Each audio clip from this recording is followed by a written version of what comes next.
la première fois de présenter une expo ici avec ces trois séries majeures, Noir de carbone, Tchernobyl Herbarium et Fleurs de feu, jamais présentées ensemble. L'idée, en fait, qu'on a imaginée avec Anaïs sur cette exposition, c'est les fils rouges qui lient toutes les trois séries. Et c'est en fait ce qui nous échappe à les yeux, ce qui n'est pas visible.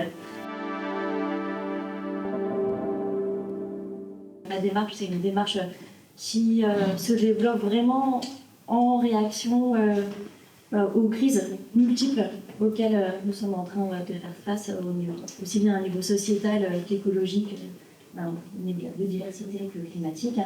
Et à chaque fois, je vais travailler de manière située, vraiment dans une immersion à l'intérieur d'un milieu, un milieu qui est souvent marqué par l'activité anthropique.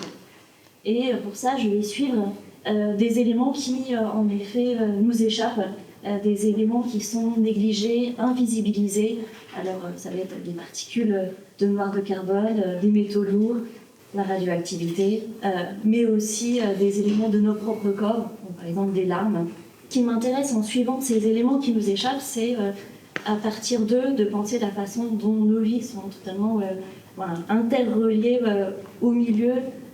Nous vivons parmi les autres des vivants et non pas à l'extérieur de ces milieux de vie. Chaque projet est pensé comme une sorte de protocole photographique qui nous ramène à une expérience sensible, ancrée et qui vraiment tente de nous réinsérer dans les grands cycles du vivant. La surface photographique devient une surface sensible pour donner une voix à ces entités invisibilisées. Avec ce principe de donner une voix, c'est reconnaître aussi l'agentivité de sujets, comme par exemple des plantes, par le procédé photographique, de trouver un moyen de leur laisser une forme possible d'expression.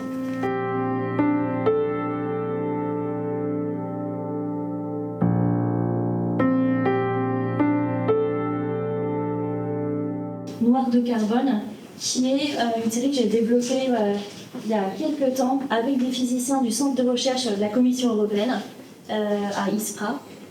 Et ces physiciens, au moment où j'étais en résidence, tentaient de suivre les flux de particules fines. Donc là, précisément, les particules de noir de carbone, qui sont des particules même pas microscopiques, mais microscopiques. Donc elles mesurent 2,5 microns. Ça veut dire qu'en fait, elles ne connaissent aucune frontière géographique. Donc on en retrouve un grand nombre qui se déplacent en suivant les courants atmosphériques. Et donc elles vont par exemple se déposer à la surface de l'Arctique, à la surface de la glace, créer un film fin noir. Ce film noir attire les rayons du soleil qui réchauffe la glace et indirectement participe à la hausse du niveau des mers. Mais ces particules étant tellement petites, elles ne connaissent aussi aucune frontière entre l'extérieur et l'intérieur de nos corps, et donc on en retrouve un grand nombre qui se sédimentent à l'intérieur de nos propres organes. Je me suis rendue sur une des îles les plus sauvages d'Europe. Cette île s'appelle l'île de Fer, et elle se trouve au nord de l'Écosse. Et arrivée sur cette île, j'ai envoyé mes coordonnées géographiques aux physiciens qui ont pu déterminer d'où provenaient les particules fines que l'on respirait ce jour de mai. Et en fait, les particules avaient été émises 1350 km dans le sud de l'Angleterre, dans le port de Folkestone. Donc, ils m'ont envoyé la carte que vous voyez là-bas, et le principe a été de retracer en sens inverse la trajectoire suivie par ces particules de noir de carbone, chaque jour en réalisant un portrait du ciel.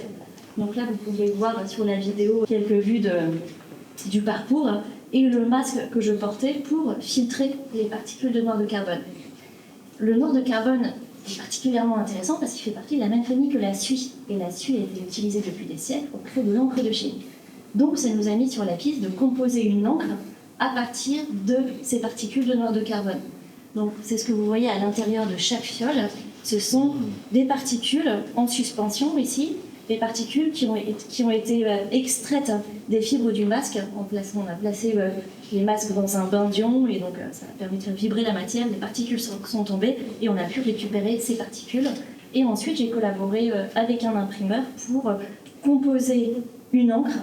Donc c'est une base d'encre pigmentaire à l'intérieur de laquelle se trouvent ces particules de noir de carbone.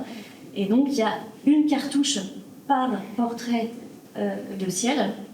Et ça permet d'être dans une corrélation entre le niveau de noir de carbone le jour où j'ai réalisé la photographie et l'intensité des noirs à l'image.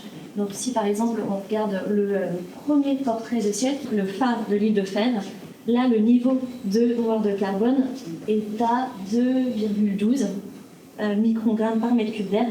Donc on voit finalement qu'il n'y a pas une grande intensité de noir à l'image, alors que quelques jours plus tard, dans la mer du Nord, là, le niveau de noir de carbone a augmenté et on est à 13,86 microgrammes par mètre cube d'air. C'est une façon de réfléchir à la façon dont nous sommes aussi exposés au milieu.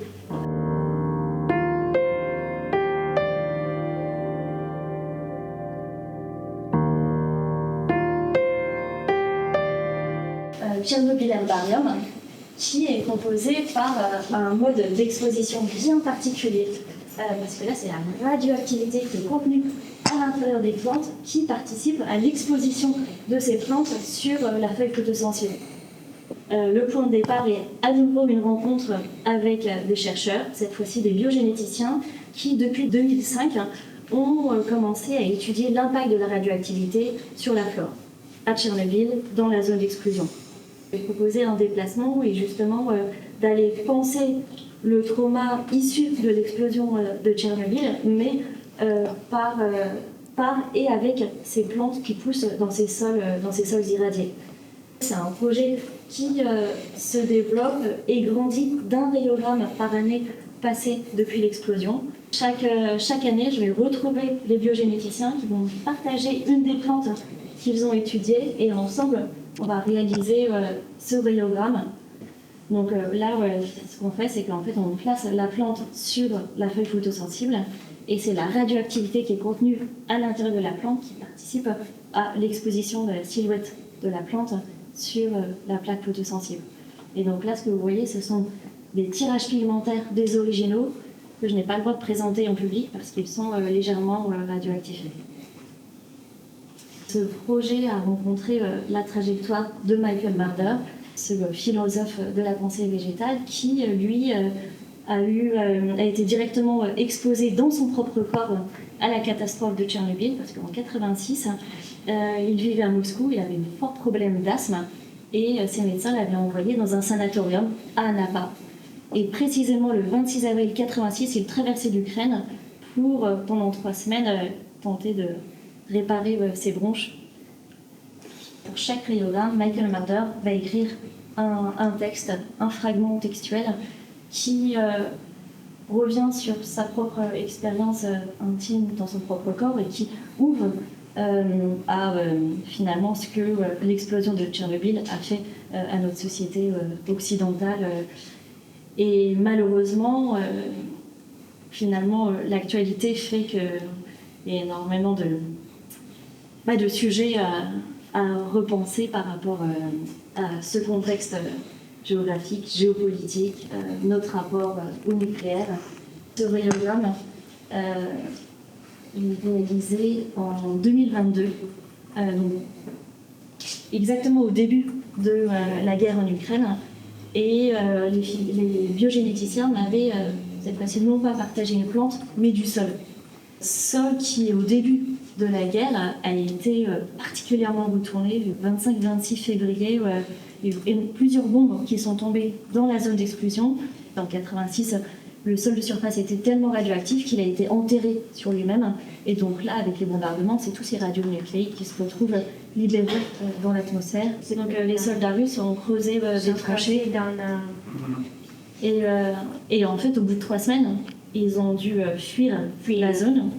Et finalement, pour une des premières fois dans l'histoire de la Terre, ce n'est non pas l'ennemi qui repousse l'armée opposante, mais la Terre elle-même. Et donc là, on entre dans une vraie forme de géopolitique. Oui. Finalement, ce travail qui devient en fait aussi un appui par l'image, par ce protocole photographique qui devient une façon de penser des questions extrêmement contemporaines auprès de ces plantes qui finalement continuent de se développer et résiste relativement bien à ce contexte extrême. Parce que les biogénéticiens ont pu observer qu'au bout de 5 générations seulement, les plantes avaient muté. Donc là, c'est une mutation qu'on ne peut pas voir à l'œil nu, c'est une mutation qu'on a vue au niveau des cellules mères. Et cette mutation leur permet de continuer de vivre dans ce contexte extrêmement perturbé. Donc, moi, c'est un projet qui me porte particulièrement parce que j'ai l'impression aussi d'apprendre de ces plantes, d'apprendre de la façon dont elles continuent de faire monde malgré la dévastation et la zone d'exclusion.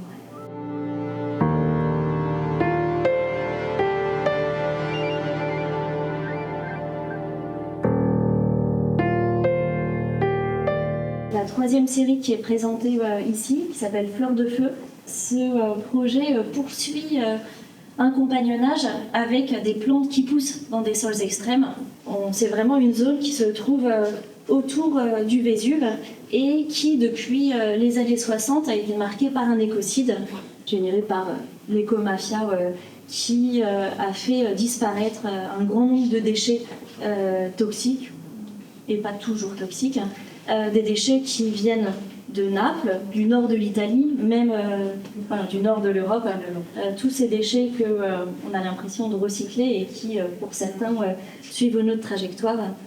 Ces déchets ont été ou enfouis, donc dans certaines zones, comme par exemple à Terdigno ou Ercolano, les déchets sont enfouis dans d'anciennes carrières creusées directement dans les pentes du Vésuve. Donc à Terdigno, c'est 300 mètres de profondeur de déchets qui remplissent un de ces cratères.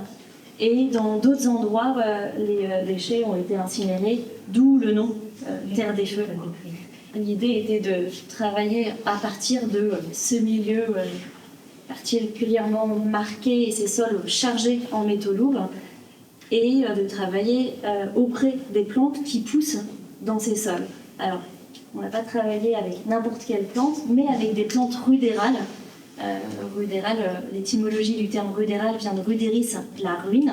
Et en fait, Carl von Linné, ce grand botaniste, a nommé ces plantes parce qu'il les observait principalement dans les ruines archéologiques.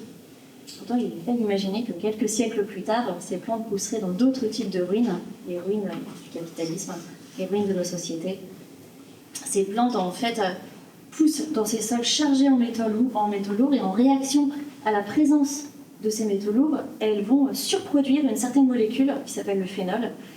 Et moi, je suis particulièrement intéressée par le phénol parce qu'en photographie argentique, le phénol peut remplacer le bain révélateur. Et donc, c'est une possibilité de développer des procédés photographiques moins toxiques pour les milieux.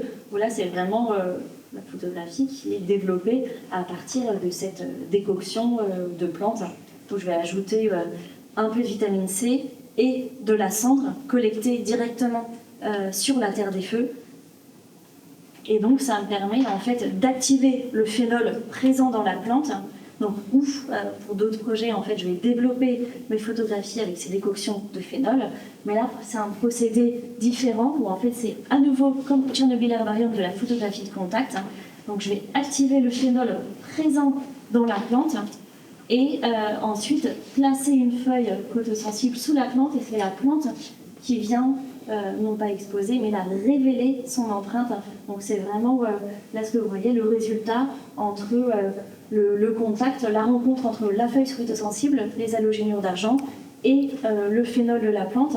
Et finalement, c'est un procédé qui donne une forme d'agentivité à ces plantes en collectant ce que j'ai appelé une phytographie, donc une écriture végétale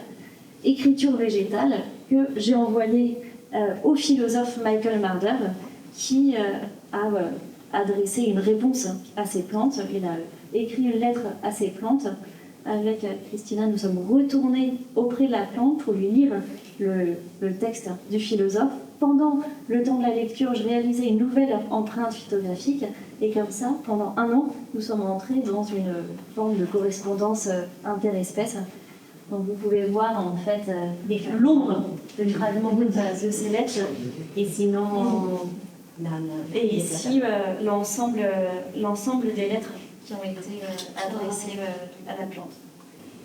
Et donc en fait, on a travaillé avec 9 communautés plantes, du coup, sur 9 sites emblématiques de la Terre des Feux, donc ou autour du Vésuve, ou en fait le long d'un axe qu'on a suivi qui s'appelle l'Asso Mediano, qui est vraiment un axe qui sépare l'urbain du rural, et où en fait un des algorithmes qu'on a rencontré décrit ce lieu comme une sorte de barrière de l'horreur sur un autre support. Donc là en fait ce sont des textiles que j'ai collectés sur la Terre des Feux, donc ou via des réseaux de tri de déchets ou directement dans la décharge. Et après ces tissus je vais les photosensibiliser pour pouvoir reprendre le même principe de photographie de contact et révéler l'empreinte de ces plantes sur les tissus qui venaient directement du site humain.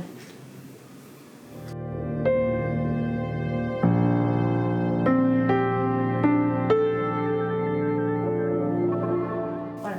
De manière globale, ce que j'essaye de mettre en mouvement, c'est un travail du regard, mais là, cette idée de penser le regard comme un égard, cette idée de développer des protocoles, des expériences qui, par le biais de l'image, vont nous amener à développer une forme d'attention, de présence autre à ces êtres qui vivent dans ces milieux particulièrement perturbés, et comment, en retour, cette expérience nous apprend aussi d'autres façons d'évoluer, potentiellement d'autres façons de cohabiter dans cette fine couche de peau terrestre que certains ont appelée la zone critique.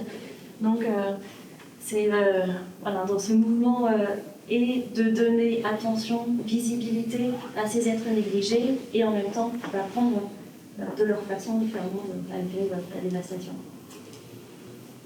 Et donc c'est finalement assez emblématique de ce que j'essaye de mettre en mouvement dans ma pratique, de finalement des gestes politiques, mais qui ne sont pas dans un rapport frontal, mais d'essayer aussi par les processus eux-mêmes d'incarner une autre façon d'interagir, d'être au milieu, et que ce ne soit pas juste à un niveau conceptuel et philosophique, mais de l'incarner aussi par la pratique même, soit dans l'attention